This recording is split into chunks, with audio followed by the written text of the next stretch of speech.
Bonjour à tous, vous regardez sur le web. Joyeux anniversaire à l'État d'Israël qui fête aujourd'hui ses 66 ans d'existence. En 66 années, l'État juif est passé d'un petit pays peuplé de pionniers agriculteurs immigrés à l'un des endroits les plus développés au monde, un berceau du high-tech au point que certains surnomment Israël la Startup Nation. Et ça tombe bien parce que nous, sur le web, on aime le high-tech.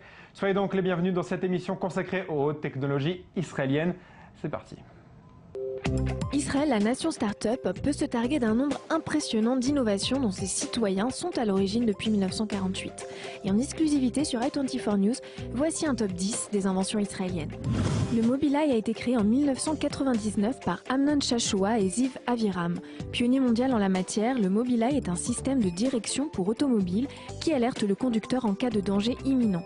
Le PillCam est une capsule munie d'une mini-caméra qui permet d'explorer le corps d'un patient malade sans douleur, et ce système est aujourd'hui reconnu dans le monde entier pour son efficacité. Le Rewalk est l'exosquelette le plus utilisé dans le monde. Il permet aux personnes handicapées de remarcher et il fut le premier à être disponible pour les particuliers. Créé en 1991, le BabySense est un système vendu dans le monde entier qui détecte l'apnée des bébés et empêche la mort subite du nourrisson. Fabriqué par iSense, l'appareil surveille la respiration d'un bébé et ses mouvements à travers le matelas pendant son sommeil. L'irrigation en goutte à goutte a été développée au sein du kibbutz Hatzerim en 1959. Cette méthode est utilisée aujourd'hui dans le monde entier car elle réduit au minimum l'utilisation d'eau et d'engrais. Le très célèbre petit appareil de stockage que nous utilisons tous les jours est aussi une invention israélienne. Il a été inventé par Dov Moran en 1998. Le processeur 8088 d'Intel a été mis au point par les laboratoires d'Intel à Haïfa en 1979. Il est particulièrement connu pour avoir été employé dans le premier PC IBM. Waze est un GPS social qui vous informe en temps réel du trafic et de tout autre retard éventuel sur votre trajet. Ce GPS le plus performant du marché actuel vient d'être racheté par Google pour 966 millions de dollars. Viber, l'appli qui nous permet de passer des appels gratuits dans le monde entier via nos smartphones, est elle aussi une invention israélienne. Elle a été rachetée cette année par le japonais Rakuten pour 900 millions de dollars. Et enfin, sachez mesdames que le premier épilateur électrique est aussi une invention israélienne. Depuis sa création en 1986, Epilady est parvenu à vendre près de 30 millions de produits. Et pour m'accompagner tout au long de cette émission, j'ai le plaisir d'accueillir sur ce plateau Raphaël Ouzan. Bonjour. Bonjour Julien. Vous êtes le fondateur de BuildWorld. Vous pouvez peut-être nous expliquer de quoi il s'agit? Oui, il s'agit du premier outil à prendre l'information de millions de consommateurs qui regardent leur compte bancaire afin de leur envoyer des alertes quand des problèmes, des choses, des souscriptions auxquelles on n'est pas censé payer nous rentrent dans nos comptes. Donc en fait, on arrive à résoudre un problème qui en fait n'a jamais été résolu avant. Il s'agit tout simplement du fait que la plupart des gens ne regardent pas leur compte, ont toutes sortes de choses qu'ils payent sans s'en rendre compte, et on est capable de leur sauvegarder cet argent en fait. Et vous êtes basé donc à Tel Aviv, et par Skype, j'accueille Michael Gomel. Bonjour. Bonjour Julien. Vous êtes également basé en Israël, mais vous êtes actuellement en déplacement à Barcelone, et vous êtes le fondateur de Startup City Tours. Vous pouvez peut-être nous expliquer en deux mots en quoi s'agit Startup City Tours, même si on en a déjà parlé dans cette émission, et ce que vous faites à Barcelone? Très brièvement, Startup City Tours vise à organiser en fait des visites de startups israéliennes, à la fois pour les particuliers qui sont intéressés par découvrir cet aspect donc d'Israël qui commence à être de plus en plus connu, et pour les institutionnels ou les investisseurs qui veulent investir dans la high-tech israélienne. Et là, je suis effectivement quelques jours à Barcelone pour participer à un forum de high-tech et envisager éventuellement des collaborations avec l'industrie israélienne. Alors très bien, on va commencer tout d'abord en parlant de l'aspect culturel du high-tech israélien. Je vais me tourner vers vous, Raphaël. Il y a un attaché économique dans l'ambassade de France à Tel Aviv qui a dit qu'on pouvait résumer l'économie israélienne ou la mentalité israélienne plutôt à trois éléments. Alors je vais vous les dire. Il a dit la chutzpah, qui veut dire le culot en hébreu, le tachles, c'est-à-dire le franc parler, et le en brera, c'est-à-dire qu'il n'y a pas d'autre choix. Est-ce que vous pensez que ces trois termes résument bien la mentalité israélienne, ou est-ce qu'il faudrait rajouter quelque chose?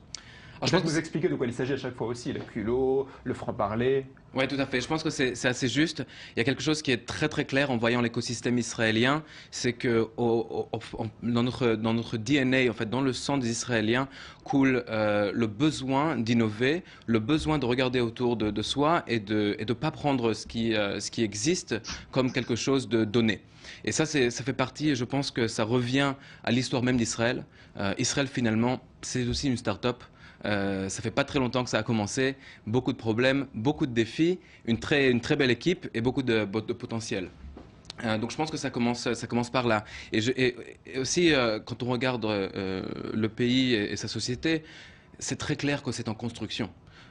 Par où, au sens propre du terme. Au sens propre du terme, exactement. Tout se construit, tout est en fait dans un niveau qui est en changement très rapide.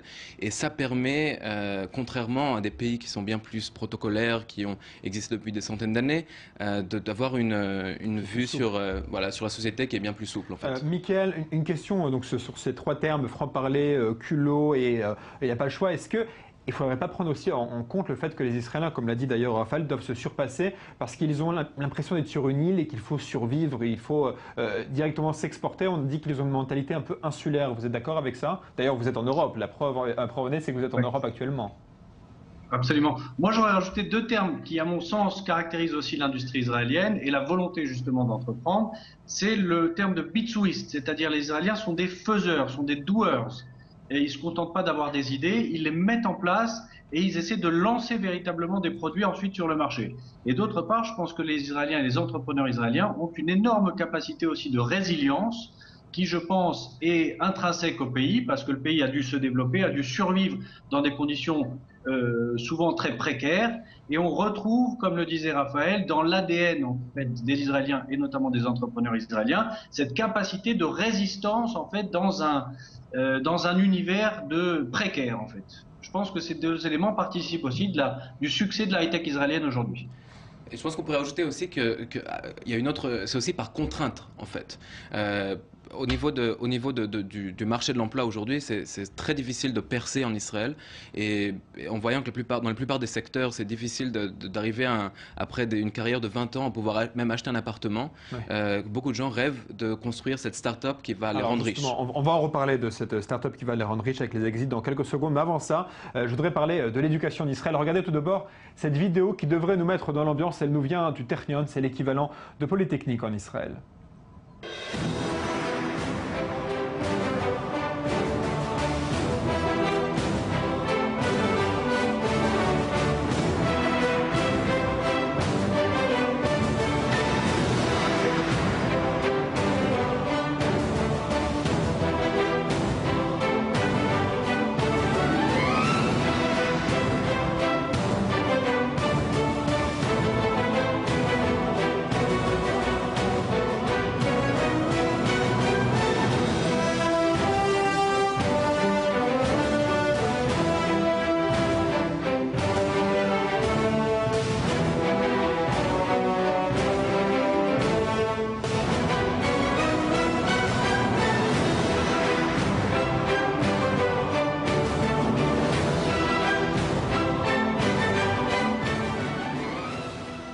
Mickaël, qu'est-ce qui différencie les universités israéliennes des universités françaises? Qu'est-ce qui manque aux universités françaises pour avoir tous ces prix que les universités israéliennes raflent chaque année? Je crois que l'université française est excellente en recherche fondamentale. On l'a vu ces dernières années avec de nombreux prix Nobel dans le domaine de la physique, par exemple, dans les mathématiques, où l'université française est reconnue, en chimie aussi. Par contre, ce qui manque par rapport à Israël, c'est le lien avec l'industrie. En Israël, j'ai visité le Technion il n'y a pas très longtemps. Il existe une société au sein du Technion qui est là pour valoriser en fait la recherche fondamentale de ses chercheurs. C'est-à-dire une société de valorisation des brevets. Au Technion, ça s'appelle I3. À l'université hébraïque et dans toutes les autres universités du pays, il y a des sociétés qui sont spécialisées dans le développement en fait des brevets issus donc de la recherche fondamentale des professeurs qui sont automatiquement associés en fait aux retombées économiques, ensuite des produits qui seront développés à partir de la recherche fondamentale qu'ils auront menée. D'accord. Raphaël, vous, il faut quand même en parler, vous n'avez pas étudié en Israël, vous n'avez pas étudié d'ailleurs tout court, et pourtant vous avez monté votre start-up, ça ne vous a en rien stoppé dans votre cursus. Vous pouvez peut-être expliquer que c'est l'armée qui a remplacé vos études finalement? Oui, c'est ça. L'armée, c'était pour moi mon université avec l'avantage que ce soit très très pratique au niveau de l'expérience acquise. Donc vous sortez de cette fameuse unité des services de renseignement de l'armée israélienne, 8200, oui, je m'en ai battu, 8200, comme on dit en français, qui produit tous ces chefs de start-up. Ouais, c'est beaucoup ça en fait. J'ai passé 5 ans et c'est en fait une formation de caractère. On a la capacité de prendre des responsabilités qui vont bien au-delà de l'âge habituel auquel on est censé contrôler des projets aussi complexes et aussi sensibles. Et je pense que c'est quelque chose qui vraiment construit des gens et on sort de cette expérience avec l'impression de pouvoir tout faire. Et je pense que c'est cette naïveté, en fait, d'une certaine manière, qui va pousser beaucoup à essayer l'innovation. C'est l'armée qui vous a donné ça? C'est l'armée qui donne ça parce que quand on a 18 ans et qu'on se retrouve à faire des choses qui sont presque impossibles, quand on sort à 23 ans, on a l'impression qu'on peut tout faire. Ce qui est probablement pas vrai, mais rien d'avoir l'envie et la conscience de pouvoir réussir en faisant des choses qui sont vraiment complexes comme ça et avec des très basses chances de succès, c'est ça qui permet en fait à l'innovation de commencer. Alors on va revenir à ce que vous avez dit tout à l'heure, du fait que les chefs de start-up, les jeunes veulent devenir riches autrement que par 20 ans de carrière. C'est la spécificité du high-tech israélien. À la différence par exemple des États-Unis, la plupart des start-up sont créées pour être vendues et en général vendues à l'étranger. Le rêve de l'entrepreneur israélien, comme je vous le disais, c'est de faire une grosse exit, comme on dit ici, pour ensuite s'acheter une belle maison avec piscine dans la banlieue riche de Tel Aviv en Israël. D'ailleurs, on se félicite à chaque fois qu'il y a une vente qui est faite. Mais en quoi est-ce que la vente du savoir-faire israélien est une bonne chose pour l'économie israélienne? Alors vraiment, je ne pense pas que ce soit la spécificité d'Israël. C'est tout simplement un indicateur de la maturité de l'écosystème israélien qui n'a pas la maturité, par exemple, de la Silicon Valley. Donc on est un peu comme la Silicon Valley il y a 20 ans, avec nos propres avantages, comme un accès à la technologie avancée et un talent particulier au niveau de la technologie, mais on a moins l'accès au marché, moins l'accès à des talents qui permettent de construire des grosses compagnies et de comprendre le business à ce niveau-là. Par contre, ça, c'est quelque chose qui est en train de changer. Donc c'est tout à fait naturel d'un côté que ce soit le cas pour Israël de faire beaucoup d'exits et de fait de ne pas pouvoir construire un produit qui va être distribué à des dizaines de millions ou un géant. On n'a pas de Facebook, on n'a pas de Google qui vient d'Israël. Pas Nokia, en tout cas, pas encore. Exactement. Maintenant ça peut changer au fur et à mesure du temps. Et là maintenant, on est vraiment sur on a le vent dans la poupe en fait pour construire les données et les talents nécessaires afin de voir plus grand. Et je pense que déjà avec quelques compagnies qu'on peut voir aujourd'hui, comme Wix qui est devenu public cette année, ou MyHeritage et d'autres, un nouveau chapitre à l'écosystème israélien. Alors c'est très bien qu'on parle de nouveaux chapitres, ça me permet de faire la transition vers la dernière partie de cette émission, le futur de la Startup Nation. Michael, est-ce que vous pensez qu'il y a un risque pour l'État d'Israël de se retrouver isolé sur la scène internationale à cause du boycott économique et politique et donc ainsi porter un coup à la Startup Nation? Alors, disons que la high-tech permet de se prémunir un petit peu du boycott parce que le boycott, en tout cas tel qu'il est aujourd'hui mis en place en Europe notamment, c'est vis-à-vis des produits donc manufacturés qui sont produits de l'autre côté de la ligne verte, donc côté cisjordanien. Ce qui est bien avec la high-tech, c'est que ce sont des logiciels, ce sont des codes, ce sont des choses qu'on peut développer n'importe où, et donc ils sont très mobiles. Il suffit d'avoir un ordinateur et quelques serveurs un peu puissants. Donc il suffit de déplacer à Tel Aviv, par exemple, le développement en fait de ces logiciels pour pouvoir ensuite les exporter comme on veut et participer justement à cette mondialisation économique, cette mondialisation que permet justement toutes les technologies Internet. Alors, donc regardez, ça permet peut-être de se prémunir de ce type de boycott. Regardez cette vidéo sur l'avenir de la Startup Nation, on finit d'en parler juste après. Join me to look at some facts behind one of the great innovations in history, Israel's first and most powerful startup, an enterprise that helped shape and conceive a nation, Technion, Israel Institute of Technology. Let's draw a graph together. Here's the x-axis. It shows the years. Here's the y-axis. It shows the cumulative number of Technion graduates. The size and number of the bubbles reflect the number of graduates. It all began at ground level in the small coastal town of Haifa in 1912. Where will we be 100 years from now? With a few entirely reasonable assumptions about Technion's growth and expansion, when we celebrate Technion's 200th birthday. Raphaël, dans quelques années, Israël ne sera plus un jeune État, peut-être dans 10, 20 ans. Est-ce que le fait qu'Israël ne soit plus un jeune État va porter atteinte à cet esprit d'entrepreneuriat? Parce qu'il y aura plus cet esprit jeune, pionnier, de devoir survivre et se dépasser. Alors, premièrement, j'espère, parce qu'on a besoin de cette maturité afin de se développer dans un écosystème qui permettra de créer ces compagnies qui vont changer le monde dans les prochaines années. Par contre, au niveau de l'élan entrepreneurial, je pense qu'il ne disparaîtra jamais, tout simplement parce que ce sont nos parents, ce sont ça définit en fait les Israéliens et l'ADN israélien.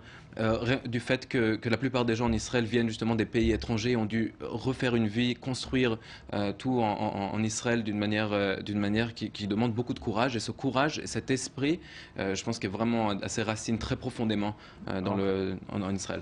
Merci beaucoup Raphaël, merci Mickaël d'avoir été avec nous. Voilà, c'est la fin de cette émission consacrée au high-tech israélien. Joyeux 70e anniversaire au pays, espérons que cette année soit marquée par de nouvelles prouesses technologiques, mais aussi par la paix. On se quitte avec un mix de Michael Gresselmaller, mix mi-geek, mi-israélien, hymne national, la Hatikva mélangé avec la musique de la série Game of Thrones by Vous manquez déjà.